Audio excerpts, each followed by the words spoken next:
إن الحمد لله نحمده ونستعينه ونستغفره ونعوذ بالله من شرور أنفسنا ومن سيئات أعمالنا. من يهده الله فلا مضل له ومن يضلل فلا هادي له، وأشهد أن لا إله إلا الله وحده لا شريك له، وأشهد أن محمدا عبده ورسوله. يا أيها الذين آمنوا اتقوا الله حق تقاته ولا تموتن إلا وأنتم مسلمون. أما بعد، فإن أصدق الحديث كتاب الله، وخير الهدي هدي محمد صلى الله عليه وسلم، وشر الأمور محدثاتها، وكل محدثة بدعة، وكل بدعة ضلالة، وكل ضلالة في النار. أوصيكم ونفسي بتقوى الله عز وجل فقد فاز المتقون. Ndugu zangu katika imani, tukiendelea na msururu wa khutba yetu ambayo tulianza katika juma lililotangulia, na kichwa ambacho tulikichagua katika unwani iliyotangulia ni maratibu sharri inda shaitan au abwabu sharri lishaitan. Kuna milango ambayo shaitan anayatumia ili kumpoteza mwanadamu, na milango hiyo kama Ibn Qayyim rahimahullah ameyakusanya milango haya, akasema ni milango 6 katika kitabu chake cha Madarij as-Salikin. Amesema milango haya ni 6 ambao sheitani anakuwa na pupa ya hali ya juu kumuingiza mwanadamu katika milango haya, na milango yako level tofauti, ambayo tulianza level ile ya juu, tunashuka chini mpaka mlango wa 6. Na milango haya ama hatua hizi Qur'ani imeashiria. Ukisoma katika suratul Baqara, Mwenyezi Mungu Subhanahu wa Ta'ala asema ya ayyuhalladhina amanu udkhulu fi silmi kaffa, enyi mlioamini, ni maana sisi Waislamu,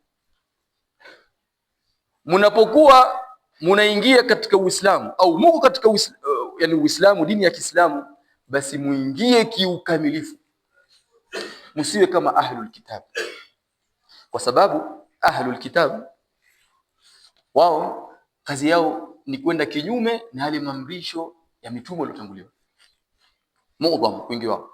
Kwa hivyo Mwenyezi Mungu Subhanahu wa Ta'ala anatuambia sisi Waislamu ambao tumemkubali Mtume sallallahu alaihi wasallam kwamba tunapokuwa tunaingia katika Uislamu tuingie katika kiukamilifu. Kisha Mwenyezi Mungu asema wala tattabi'u khutuwati shaitan, wala musifate zile steps za shaitani. Sasa hapa ndiyo ile unwani ambayo tumeichagua inaingia katika zile khutuwati shaitan.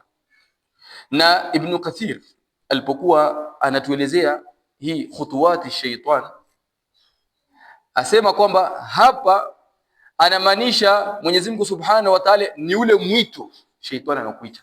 Hiyo ndio khutuwati shaitan. Kwa sababu si step kwamba unaziona ni step unapanda ngazi, la. Khutuwat za shaitan ni mwito wake, kwa sababu shaitani umuoni, anakuita. Kwa hivyo hii ndiyo makusudio ya khutuwati shaitan, na ndiyo Mwenyezi Mungu Subhanahu wa Ta'ala katika aya nyingine yasema kuashiria hizi khutuwat. Ibn Kathir alipokuwa anatafsiri aya hii biayati ukhra asema inma ya'murukum bisu'i wal fahsha'i wa an taqulu ala Allahi ma la ta'lamun. Kwa hivyo hii ndiyo khutuwati ya shaitan, bimaana anakuamrisha ufanye yani madhambi, wal fahsha, na machafu, kisha na umsemezee Mwenyezi Mungu kwa mambo ambayo una elimu nayo. Hii ndiyo khutuwati shaitan. Kwa hivyo shaitani khutuwati zake anakuita. Kwa hivyo Mwenyezi Mungu Subhanahu wa Ta'ala asema katika aya hii kwamba muingie katika Uislamu ukamilifu.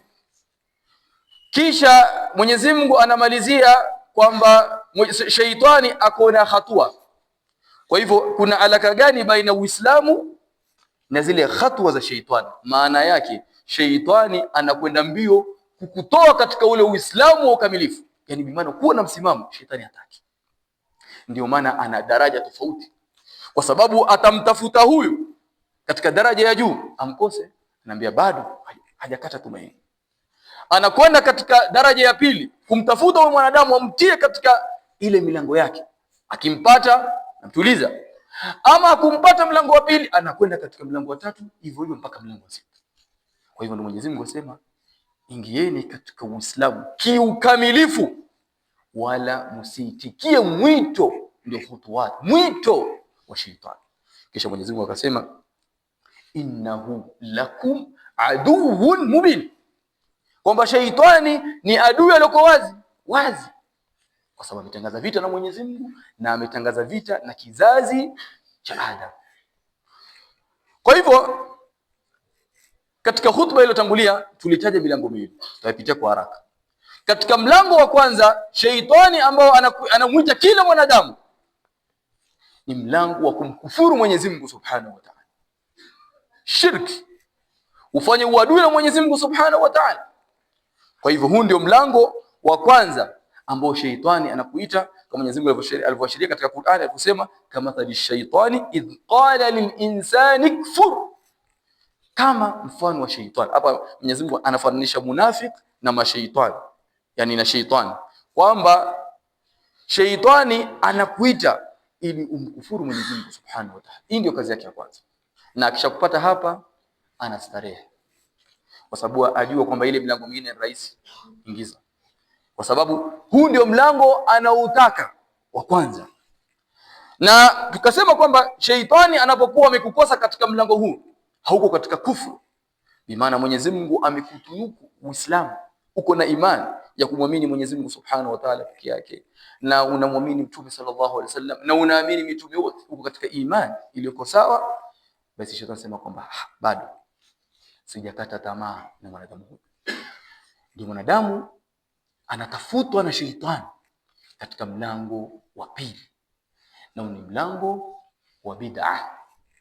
Na tukasema, tukagusia kwa ufupi kwamba bid'a ni katika, yani bid'a maana yake ni manusiba ila dini walaysa min ad-din, ni kile ambacho kimeingizwa katika dini na si katika dini.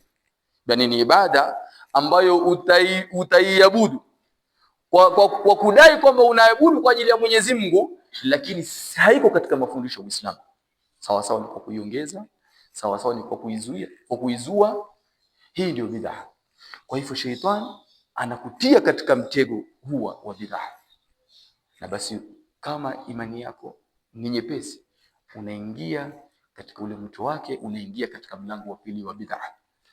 Na tukasema Ibn Qayyim aelezea sema kwamba hii bid'a ni ahabu ila Allah, ni ahabu ila shaitani min al-ma'asi, kwamba bid'a shaitani anaipenda zaidi kuliko hata maasi, kwa sababu bid'a inakuja kwa mavazi ya dini. Kisha na vile vile Ibn Qayyim asema kwa mtu mwenye bid'a mubtadi' anakuwa ngumu kutubia, kwa sababu yeye anaona anafanya ibada, kumbe yuko katika upotevu, kwa sababu ibada ina misingi miwili.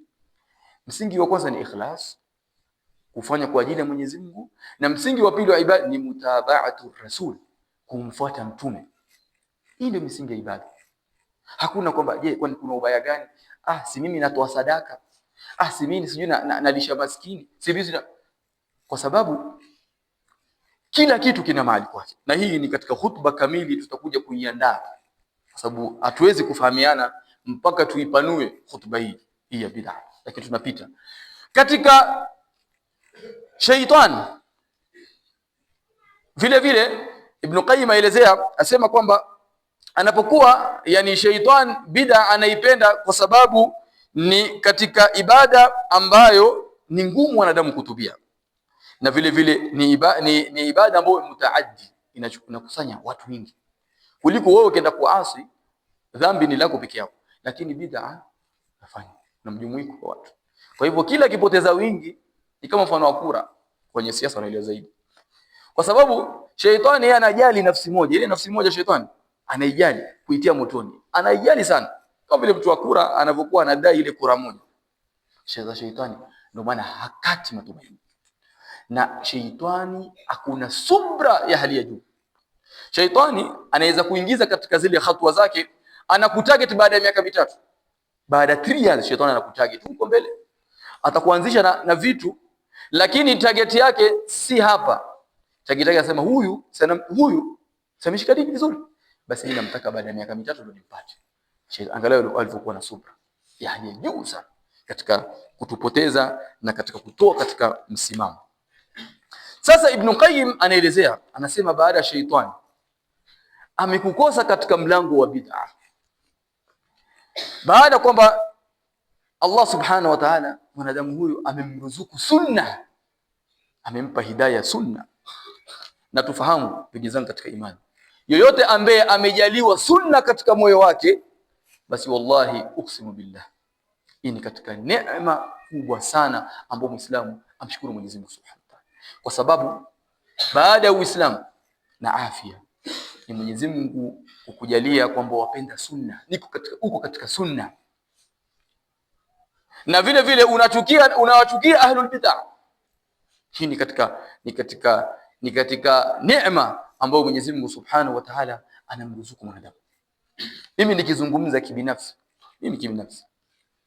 baada ya Uislamu na afya, hakuna kitu ambacho nimshukuru Mwenyezi Mungu Subhanahu wa Ta'ala kama kuniweka katika sunna, kwa sababu hizi jamii zetu ambazo tumetoka, watu ambao wamesikia sehemu za Mombasa, sehemu za Lamu, ni sehemu ambazo ndio machimbuko ya bid'a, ndio sehemu tulizotoka, lakini Mwenyezi Mungu Subhanahu wa Ta'ala ametuzuku sunna.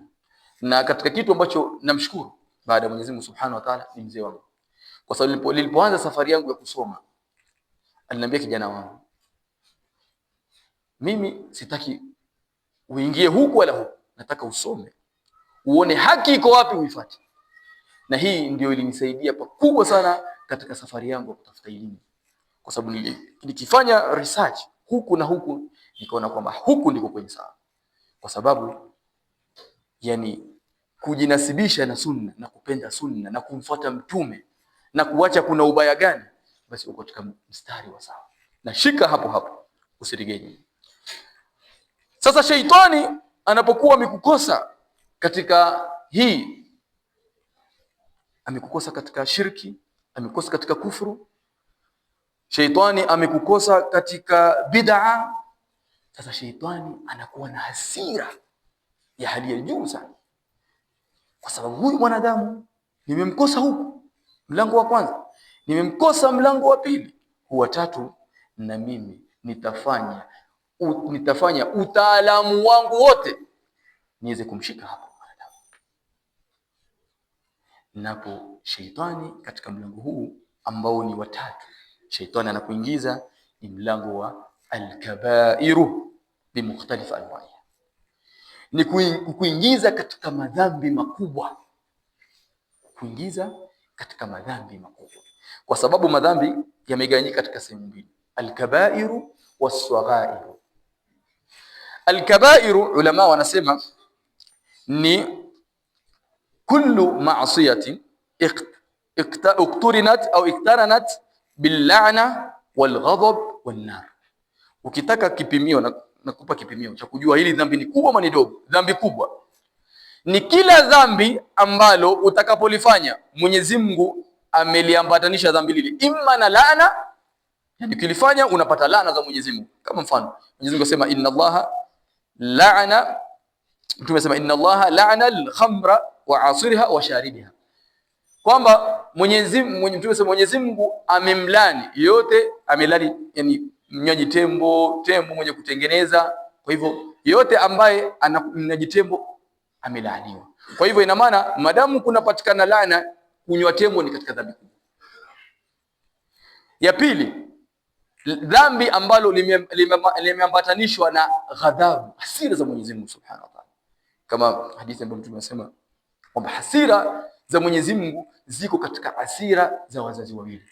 Bimaana ukimkasirisha mzazi wako, usipomtii mzazi wako, ikawa wewe umfanyie wema mzazi wako, basi ujue kwamba uko na hasira za Mwenyezi Mungu Subhanahu wa Ta'ala. Na vile vile katika jambo la tatu ambalo dhambi kubwa ni ambalo linaambatanishwa na moto. Bi maana ukifanya dhambi hili yani mashukio yake ni motoni. Hiki ndio kipimio cha madhambi makubwa.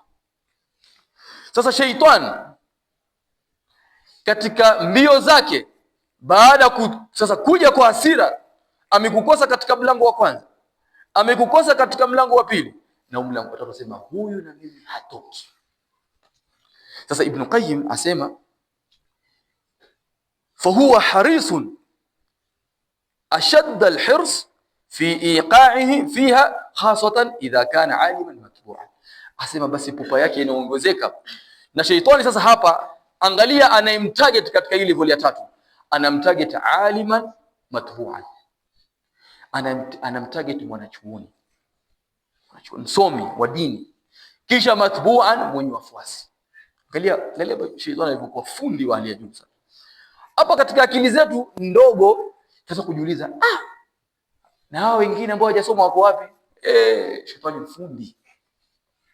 Shetani anamtaka alim, mwanachuoni, na si mwanachuoni tu, kisha matbu'an, mwenye wafuasi ambaye amekubalika, ana watu wanamsikiza akisema kitu fulani. Sasa shetani huyu ndio anamtaka, huyu ndio anamtaka. Sasa asema Ibn Qayyim aendelea sasa, aelezea kwa nini sheitani amtake huyu mwanachuoni ambaye ni matbu'a. Na kabla atujataja hii sababu kwa nini Ibn Qayyim aelezea kwa nini amtake huyu aliman, asitaki mtu mwingine, amtake huyu mwanachuoni kisha mwenye kufuatwa. Tukiangalia katika jamii zetu, maduat wale ambao wameshika katika ustani wa mashekhe tunaona katika mitandao, tunawaona katika jamii, ni wangapi katika mashekhe ambao yani wamenusurika na kibri? Pelelezeni.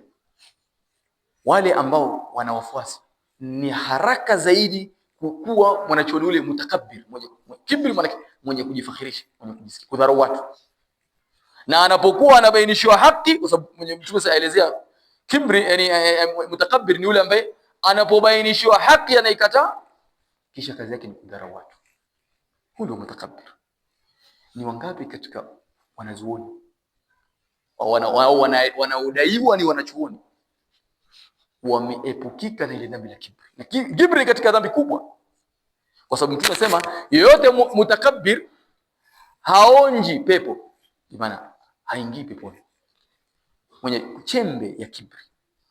Na hii haimaanishi kwamba ataingia motoni milele, la, maana atasafishwa, kwa sababu pepo haingii mutakabbir. Ni wangapi wanachuoni ambao wamenusurika na hasad? Wangapi wanachuoni wamenusurika katika mwanachuoni hazungumze na Muislamu mwenzake, na mwanachuoni mwenzake? Wangapi? Mpaka salamu wapeane. Wako baadhi ya mashekhe, subhanallah, mashekhe ahlu sunna, watu wa sunna, huyu hampi salamu huyu na huyu hampi salamu huyu. Msishangae, kazi ya Iblis. Kazi ya nani? Ya Iblis. Kwa sababu sheitan ndiyo aliyopelekea mpaka mashekhe wawili tena wa sunna awapeani salamu, na mpaka ikifikia wakati pengine yule mmoja aweza kushuka kidogo chini akamsalimia, asalamu alaykum, salam, mpaka hiyo salamu kuitikia iitikiwa yani kikibri. Hii ni kazi ya sheitan.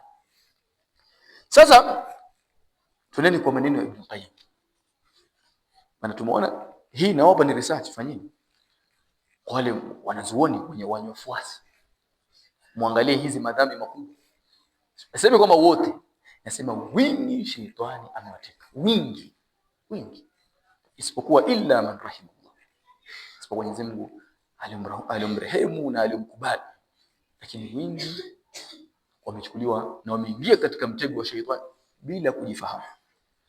Sasa tuende kwa Ibn Qayyim aelezea kwa nini asema shaytan yaf'alu hadha liyunaffira an-nas anhu wa anil intifa' bihi, kwamba shaitani anafanya hivi kwanza ili yule alim watu wamkimbie, yani watu wasiwe na yeye, kwa sababu ukiwa na akhlaq za kujifakhiri naye atakuwa naye. Kwa hivyo ina maana, kwa hivyo kwanza anafanya ili sasa watu wawe mbali na yule sheikh, wasio karibu na yeye. Ni maana watu watakuwa wanamchukia kwa zile tabia zake, watu watakuwa wako mbali na yeye, hawana nafasi ya kukaa na yeye wakazungumza na yeye kwa sababu ya tabia mbovu au kwa sababu ya dhambi alionalo. Kisha shaitani baada kwamba watu wamemkimbia, lengo lake watu wasifaidike na yule sheikh, ni alim. Na hii ndio malengo ya shaitani. Sasa angalia ufundi wa shaitani. Si amemtarget alim, tena mwanachuoni mwenye kufuata, mwenye wafuasi. Sasa hapa angalia sasa madhara inayotokea kwa wale awamu nas, wale watu wa kawaida. Kwa sababu pengine swali lilikuja la kwanza, sisi watu wa kawaida tuko wapi? Sisi mashehe, sisi watu wa kawaida tuko wapi? Shetani amemshika yule, mimi anishiki tena. No, yuko na wewe. Asa angalia anavyokupata. Number 1, akishamkimbiza, ashamweka mbali yule shetani, ina maana watu watakuwa hawafaidiki na yeye.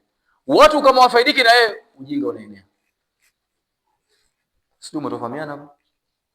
Kwa hivyo wewe shetani amekupata kwanza, katika mtego wake anakufanya wewe ni mjinga. Imani amwezi tena kufaidika, na pengine katika kijiji shekhe ni huyo mmoja na ashamvuruga shetani, vuruga. Sasa nyinyi mtaanza kumchukia, amwezi tena kukaa naye chini, amwezi kustafidi na elimu yake, tayari ujinga unaenea. Na huko, kwa hivyo ashampata yeye na amekupata na wewe. Sasa shetani baada ya hapo sasa kitu gani anafanya? Barakallahu li wa lakum fil Qur'ani al-azim wa nafa'ani wa iyyakum bima fihi min al-ayati wa dhikr al-hakim.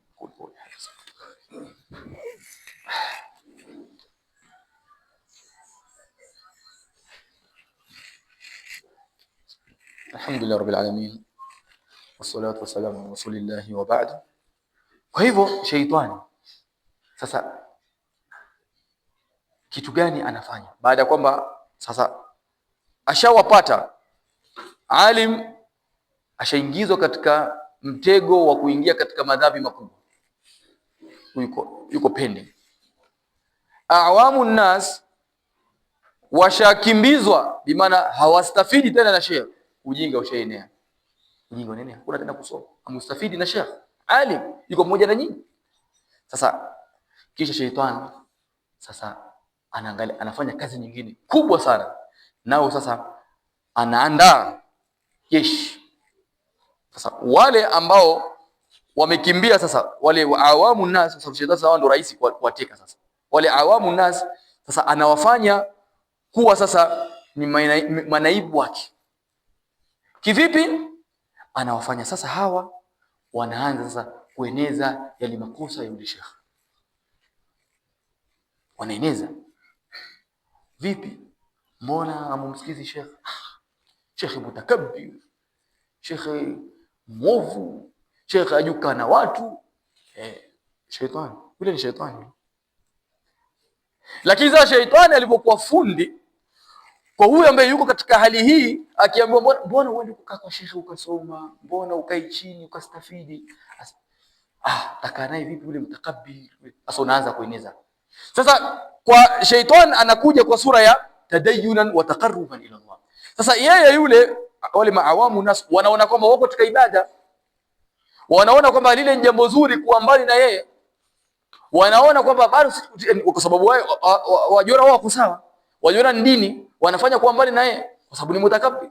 Matusi yote pengine watamkumbusha. Kisha sasa shetani anaanza kufanya manaibu. Manaibu ngani? Wanaanza kueneza yale makosa na aibu za yule shekhe. Sasa hapo shaitani ndio kazi yake sasa inazidi kupamba moto, inafanya kazi sasa. Na hawa sasa wanaingia katika makosa makubwa sana. Sasa Ibn Qayyim aelezea sasa, afanya conclusion, asema sasa huyu mwanachuoni kwa shaitani alivyomuingiza katika ile boksi yake, huyu anakuwa sahali kuliko hawa manaibu sasa, hao ambao wanaeneza zile aibu sasa za ulisha. Kwa sababu gani? Akatoa aya ambayo Mwenyezi Mungu Subhanahu wa Ta'ala asema katika sura An-Nur, asema innal ladhina yuhibbuna an tashi'a al-fahishatu fil ladhina amanu lahum adhabun alim. Asema wale ambao wanapenda kueneza mabaya ya wale walioamini, basi Mwenyezi Mungu amewaandalia adhabu kali. Sasa angalia hapa, hemu tuizingatie hii aya. Mwenyezi Mungu asema wanaopenda wana adhabu alim. Je, wanaofanya? Sijui kama tuelewana kwa Kiswahili changu cha Mombasa. Mwenyezi Mungu asema wale wanaopenda, bi maana hata kama wewe ufanyi, lakini ukiona zile maovu ya eneo wewe wafurahia, basi wewe una adhabu alim. Wewe una adhabu alim. Sembuse wewe unaofanya, wewe unaifanya na mdomo wako, wewe una adhabu gani? Kwa hivyo ndio Ibn Qayyim asema huyu sheikh alim matbu ambaye ni mutakabbir murtakib alkabair, huyu ni yuko katika ashal, yani yuko katika yani martaba ya ambayo ni sahali kuliko yule ambaye sasa anaeneza yale machafu au yale mabaya ya yule mwanachuoni. Kwa sababu Mwenyezi Mungu asema wana adhabu kali wale ambao wanaeneza machafu ya wale walioamini.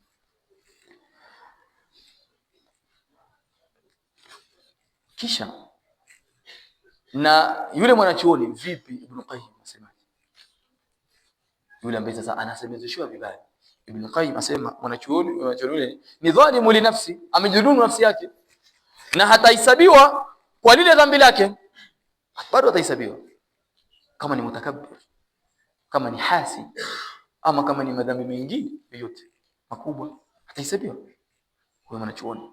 Kisha asema lakini mwanachuoni huyo laiti akatubia,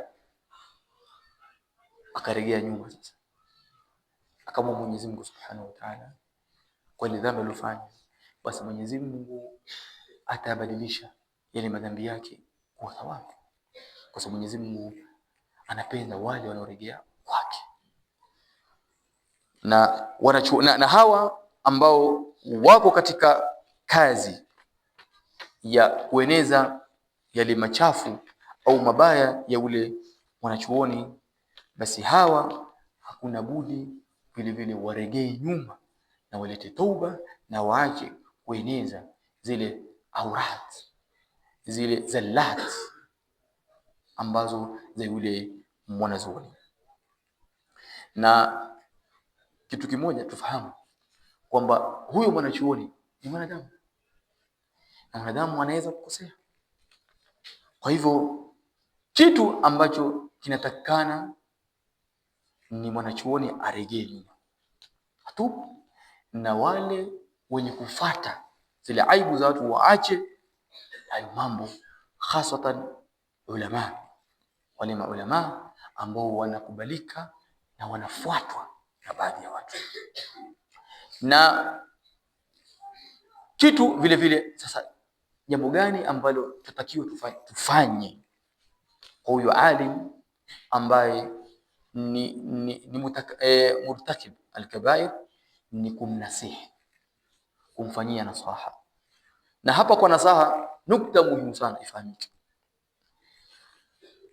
Lazima unapokuwa unamnasihi mwanachuoni, lazima umnasihi kwa ile kadri ya kiwango chake, kwa sababu ni alim, si jahil. Sawa, wewe hauna formula, mtu mjahil pengine asilimu leo, unavomrekebisha ni sawa sawa unamrekebisha na alim. Hii itakuwa ni kutokuwa na hikma katika kurekebisha, kwa sababu huyu ni alim. Unapokuwa ni alim ana wafuasi, unapokuwa unamrekebisha umrekebisha kulingana na hadhi yake. Huyu mwingine ni wakati na kati, umrekebishe na hadhi yake. Huyu mwingine ni jahil, umrekebishe na ndio maana Mtume, hii ndio uslubu Mtume alikuwa akitumia katika kurekebisha. Anavomrekebisha bedui si anavomrekebisha sahaba. Hii ndio uslubu Mtume sallallahu alaihi wasallam. Mpaka ule bedui anaingia na kujua katika msikiti, Mtume alimrekebisha vipi? Huu ni msikiti, ni nyumba ya Mwenyezi Mungu Subhanahu wa Ta'ala, usifanye hivyo. Lakini sema ingekuwa sisi chef bakora tuingia kujua tu msikiti wa Kawangwani, amekujua msikiti wa Mtume ama ukojue msikiti tu Adam Kileleshwa uone kama ule bakora. Kwa hivyo kila unapokuwa unarekebisha makosa ama unanasihi kwa njia iliyo sawa. Kwa ndio Ibn maelezea na kisha asema, amalizia maneno yake, asema kwamba kwa hivi vitendo vyote vinavyofanyika, asema inna rabbaka labil mirsad, kwamba Mwenyezi Mungu anatizama. Mwenyezi Mungu anatizama kwa vile mnavyofanya, ule utendakazi mnaofanya, basi Mwenyezi Mungu Subhanahu wa Ta'ala anatizama. Basi hapa tutakuwa tumemaliza ule mlango wa 3. Sasa sheitani akimkosa mwanadamu huyu katika dhambi la kumkufuru Mwenyezi Mungu Subhanahu wa Ta'ala, akimkosa katika bid'a, amemkosa katika kabair, na hapa tanbihi, na hapa si rahisi. Ni rahisi kwa kuzungumza. Sheitani kukukosa katika level hii ya 3 si rahisi. Ndio maana ka target alim, mwanachuoni. Kwa hivyo kama ameweza kumpata mwanachuoni, what about sisi ambao ni matulei wanafunzi? Kwa hivyo hapa si rahisi. Kwa mwanachuoni si rahisi, na kama kwa mwanachuoni si rahisi, je, mbuse sisi tuko wapi? Kwa hivyo twasema sheitani anapokukosa katika mlango wa 3, lakini ujue si rahisi. Twasema ni khutba, kila mmoja ajizungumzie nafsi yake. Je, sheitani amenipata wapi mimi katika kabair? Kwa kuzungumza aibu za watu, kama huko regea nyuma, tubu. Amekukosa katika huko katika uhasidi, regea nyuma.